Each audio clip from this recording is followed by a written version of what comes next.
Political radicalism and economic crisis.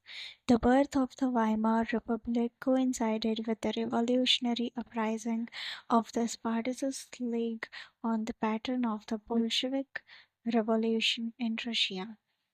जो Weimar Republic था इसका बर्थ मतलब कि इस्टेब्लिशमेंट ये कोइंसाइड किया रिवॉल्यूशनरी अपराइजिंग स्पार्टसिस्ट लीग जो थी एक ग्रुप था स्पार्टसिस्ट लीग एक सोशलिस्ट ग्रुप था लोगों का जो कि सोशलिज्म में बिलीव करते थे इस आइडियोलॉजी में बिलीव करते थे ऐसे लोगों का ग्रुप था तो इनके द्वारा बहुत सारी रिवॉल्यूशनरी अपराइजिंग्स मतलब विद्रोह देखने को मिल रहा था तो ये वाइमर रिपब्लिक के दौरान ये चीज़ उभर के आई थी स्पार्टसिस्ट लीग और स्पार्टसिस्ट लीग जो था ये ग्रुप ये इन्फ्लुएंस्ड था ये इंस्पायर्ड था बोल्शेविक रिवॉल्यूशन जो कि रशिया में हुआ था उससे बोल्शेविक उन लोगों को कहा जाता था जो कि बोल्शेविज्म में बिलीव करते थे अब बोल्शेविज्म एक आइडियोलॉजी है जो कि उन लोगों को दर्शाती है जो कि बिलीव करते थे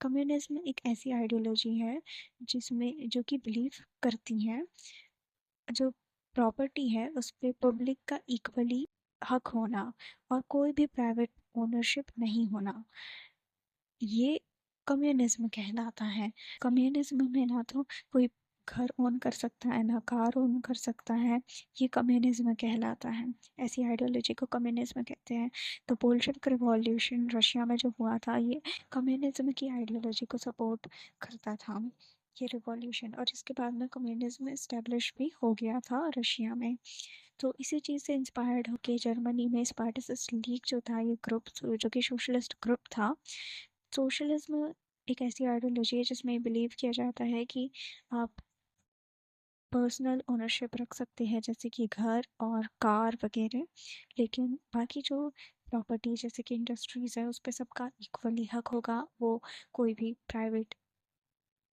नहीं होगी उस पर ओनरशिप ये सोशलिज्म होता है Soviets of workers and sailors were established in many cities. जो वर्कर क्लासेस हैं और जो सेलर्स हैं मतलब जो नेवल फोर्सेस हैं इन सबका काउंसिल्स बनना शुरू हो गया था सोवियट्स बनना शुरू हो गए थे बहुत सारे सिटीज़ में The political atmosphere in Berlin was charged with demands for Soviet style governance. जो पॉलिटिकल एटमॉस्फेयर था बर्लिन का वो उसमें ये डिमांड उठाई जाती थी कि सोवियत स्टाइल गवर्नेंस चाहिए मतलब कि कम्युनिज्म टाइप की गवर्नेंस चाहिए जहाँ पे वन पार्टी वन रूल और पब्लिक प्रॉपर्टी ओनरशिप सभी का इक्वल हक और नो प्राइवेट ओनरशिप हो Those opposed to this, such as the socialists, Catholics, and Democrats, met in Weimar to give shape to the Democratic Republic. जो लोग Soviet style governance नहीं चाहते थे वो लोग थे सोशलिस्ट डेमोक्रेट्स एंड कैथोलिक्स तो ये लोग वाइमार में मिलके डेमोक्रेटिक रिपब्लिक को शेप देना शुरू कर दिए थे The Weimar Republic crushed the uprising with the help of a war veterans organization called Free Corps. तो जो वाइमर रिपब्लिक था उसने इस तरीके की अपराइजिंग्स रिवॉल्यूशनरी अपराइजिंग्स जो कि स्पार्टिसिस्ट ग्रुप्स के टाइप के ग्रुप्स के द्वारा की जाती थी इसे क्रश करना चाहा और किया भी वॉर वेटरन्स के द्वारा जो जिन्हें फ्री कॉप्स कहा जाता था फ्री कॉप्स वो लोग थे जो कि एक्सपीरियंस्ड वॉर वेटरन्स थे जिन्होंने वॉर लड़े हुए थे तो इनकी मदद से और इनको एम्प्लॉयमेंट भी नहीं मिलता था तो इसीलिए इनकी सहायता से ऐसे रिवॉल्यूशनरी अपराइजिंग्स जो होती थी इसे क्रश किया जाता था दबाया जाता था वाइमार रिपब्लिक के द्वारा The anguished Spartacists later founded the Communist Party of Germany. तो जो कम्युनिस्ट पार्टी थी जर्मनी की वो इस्टेब्लिश की गई बाद में इन्हीं स्पार्टिसिस्ट ग्रुप के द्वारा Communists and socialists henceforth became irreconcilable enemies and could not make common cause against Hitler. तो जो कम्युनिस्ट थे और सोशलिस्ट थे वो लोग कम्प्लीटली एक दूसरे को अपोज करते थे, बहुत कट्टर विरोधी थे एक दूसरे के, और ये हिटलर के अगेंस्ट साथ में नहीं आ पा रहे थे इसी कॉन्फ्लिक्ट के चलते हुए और इसी अपोजिशन के चलते हुए एक दूसरे के थॉट्स, मतलब एक दूसरे को बहुत ज़्यादा अपोज करते थे। सोशलिस्ट और communist, both revolutionaries and militant nationalists craved for radical solutions। अब ये जो revolutionaries थे जैसे कि Spartacist ग्रुप्स और militant nationalist, ये सब लोग radical solutions चाहते थे, इच्छा रखते थे radical solutions की, मतलब कि सिस्टम को पूरी तरीके से चेंज करना, नया सिस्टम इस्टेब्लिश करना, इस तरीके के थॉट्स ये लोग रखते थे। Political radicalization was only heightened by the economic crisis of 1923। 1923 जब तक आया तब तक इकोनॉमिक क्राइसिस बढ़ गया और इसी के चलते पॉलिटिकल रेडिकलाइजेशन भी और ज़्यादा बढ़ने लगा। इसी तरीके के ग्रुप्स, रिवॉल्यूशंस, ऐसे अपराइजिंग्स, विद्रोह ये सब देखने को मिले। Germany had fought the war largely on loans and had to pay war reparations in gold। जो जर्मनी था उसमें वर्ल्ड वॉर 1 बहुत ज़्यादा लोन में ही लड़ा था। अब लोन इसने लिया था तो लोन चुकाने की भी बारी आई थी, तो जो लोन का मुआवजा है या फिर जो लोन चुकाना है ये चुकाया जाता था जर्मनी के द्वारा गोल्ड के रूप में। तो इसी से क्या हुआ कि this depleted gold reserves at a time resource were scarce. तो इसी वजह से जैसे कि गोल्ड के रूप में गोल्ड के द्वारा मुआवजा दिया जाता था, गोल्ड के द्वारा लोन चुकाया जाता था, इसीलिए गोल्ड रिजर्व्स जो थे वो ख़त्म होने लग गए थे, इसकी कमी हो गई थी जर्मनी में। In 1923, Germany refused to pay and the French occupied its leading industrial area, Ruhr, to claim their gold। Germany ने इसी गोल्ड के रिसोर्स के कम होने के कारण लोन पे करने से रिफ्यूज़ कर दिया 1923 में। इससे क्या हुआ कि जो फ्रेंच थे उन्होंने इनके लीडिंग इंडस्ट्रियल एरियाज ऑक्यूपाई कर लिए, जैसे कि कोल इंडस्ट्रीज़ को ऑक्यूपाई कर लिया। Germany retaliated with passive resistance and printed paper currency recklessly. तो इसका जवाब जर्मनी ने कैसे दिया? कोई वॉयलेंस नहीं किया, क्योंकि वो करते तो इनको और ज़्यादा झेलना पड़ता चीज़ें, इनके ऊपर और ज़्यादा चार्जेस लगाए जाते, इसलिए इन्होंने क्या किया कि इन्होंने पैसिवली रिटेलिएट किया बाय प्रिंटिंग मोर मनी। तो उन्होंने बहुत ज़्यादा अपनी करेंसी को और प्रिंट करना शुरू कर दिया। With too much printed money in circulation, the value of the German mark fell। अब बहुत ज़्यादा पैसे हो गए थे लोगों के पास में, सबके पास में बहुत ज़्यादा प्रिंटेड मनी आ गया था जर्मनी में, तो इसीलिए जर्मन मार्क की वैल्यू गिरने लगी। उस समय में जर्मन की जो करेंसी थी वो थी मार्क, तो मार्क की वैल्यू गिरने लग गई थी। मार्क की वैल्यू इसलिए गिरने लग गई थी क्योंकि जब भी गुड्स जो हैं वो उनकी कमी हो जाती है, वो डिक्रीज होने लग जाते हैं तब, और जब मनी जो है, करेंसी जो है ज़्यादा प्रिंट करने लग जाते हैं कोई भी कंट्री, जैसे कि जर्मनी के साथ हुआ, तो जो गुड्स का प्राइस है वो भी बढ़ने लग जाता है। गुड्स जो है उसी क्वांटिटी में रहते हैं लेकिन प्राइस जो है वो बढ़ जाता है। तो अगर एक कोई चीज़ है वो पहले 5 मार्क की मिल रही थी तो अब वो मिलेगी, ये मार्क है, सिंबल कुछ और होता है पर हमने यहाँ पे ऐसे लिख दिए हैं।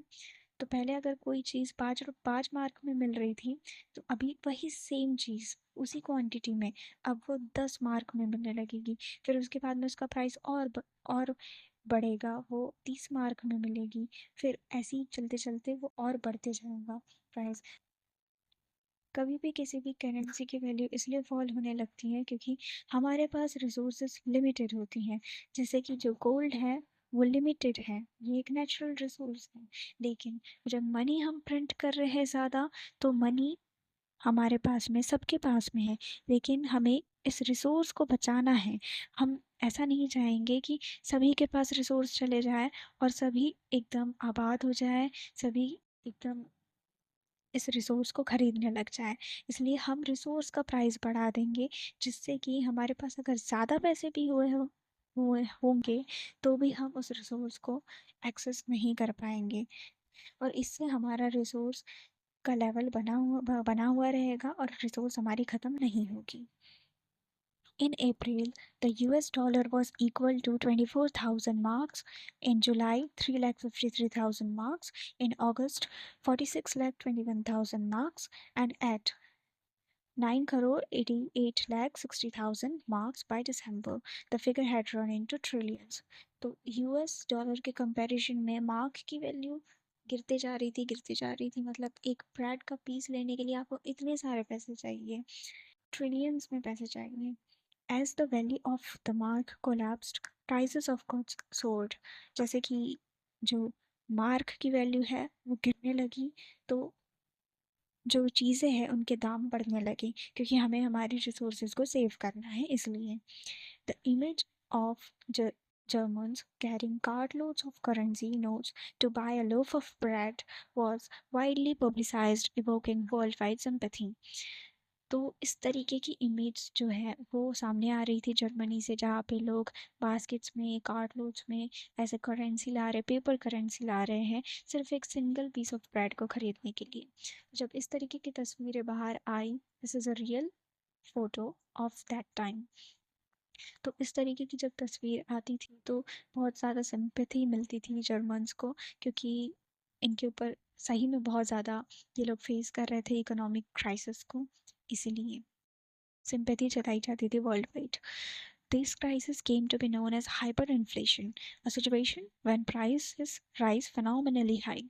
तो इस तरीके की सिचुएशन को कहते हैं हाइपर इन्फ्लेशन, जहाँ पे जो सिचुएशन है उस वहाँ बहुत ज़्यादा प्राइसेस बढ़ जाते हैं चीज़ों के, और पैसा बहुत सारा होता है लेकिन उसकी वैल्यू कुछ नहीं होती है, और चीज़ें जितनी की उतनी ही रहती हैं।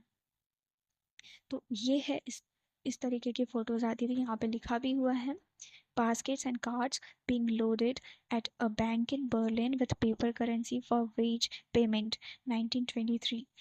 The German mark had so little value that vast amounts had to be used even for small payments. तो छोटी छोटी पेमेंट्स को करने के लिए भी बहुत ज़्यादा मनी चाहिए होता था। एक चीज़ को खरीदने के लिए इतना सारा मनी चाहिए होता था, पेपर करेंसी चाहिए होती थी। Eventually, the Americans intervened and bailed Germany out of the crisis by introducing the Davis Plan, which reworked the terms of reparation to ease the financial burden on Germans.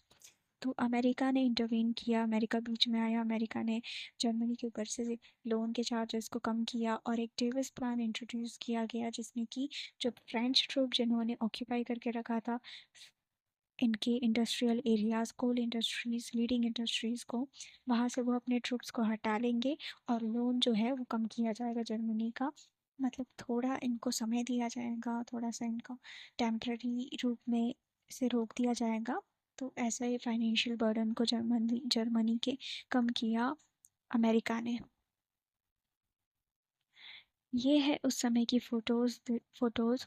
This is a real photo of Germany during 1918 to 1919। यहाँ पे लिखा हुआ है, this is a rally organised by the radical group known as the Spartacist league. In the winter of 1918 to 1919, the streets of Berlin were taken over by the people.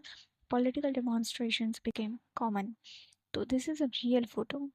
इस तरीके के से लोग आ जाते थे। ये बर्लिन की फ़ोटो है जर्मनी में, जहाँ पे लोग ओपनली डिबेट करते थे एंड आइडियाज़ इंट्रोड्यूस करते थे, ऐसे प्रोटेस्ट करते थे, रिवॉल्यूशंस ऐसे करते थे। और स्पार्टिसिस्ट लीग की फ़ोटो है ये ग्रुप की, जो कि रेडिकल ग्रुप था एक। तो इस तरीके से पॉलिटिकल डिमॉन्स्ट्रेशंस करते थे। ये 1923 की फ़ोटो है जर्मनी की। Homeless man queuing up for a night's shelter.